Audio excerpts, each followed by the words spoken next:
আগেকার দিনের কাজের মাসি ভার্সেস এখনকার দিনের কাজের মাসি। আগেকার দিনে বৌদি, আমার সব ঘরগুলো ঝাড় দেওয়া হয়ে গেছে, এবার আমি বাড়ি যাই। ঠিক আছে, যা। বলছি বৌদি, এ মাসের মাইনেটা যদি একটু আগাম দিয়ে দিতে তাহলে একটু ভালো হতো। কেন? পুজোতে সব লাতি নাতনিগুলো আসবে তো ওদেরকে কিছু জামা কাপড় দিতে হবে।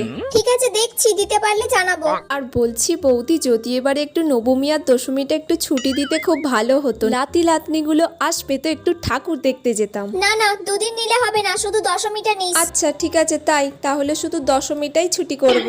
এখনকার দিনে শোনো বৌদি, আজকে মহালয়া হয়ে গেল, আজকের পর থেকে আমি আর কাজে আসতে পারবো নি বলে দিলুম, ঠিক আছে? লাতি নাতনি আসবে, ওদের সাথে আমাকে ঠাকুর দেখতে হবে। আর বোনাসটা আমাকে দিয়ে দিও। আমি যখন বিকালে কাজে আসবো আজকে, তখনই আমাকে বোনাসটা দিয়ে দিও। আমি তো মাসে 4,000 টাকা নেই, তাহলে আমার 2,000 টাকা বোনাস লাগবে। ঠিক আছে। সেই একাদশী অবধি আসবো না তাহলে, কারণ দশমীতে আবার বিসর্জন আছে, একটু লাচতে হবে তো।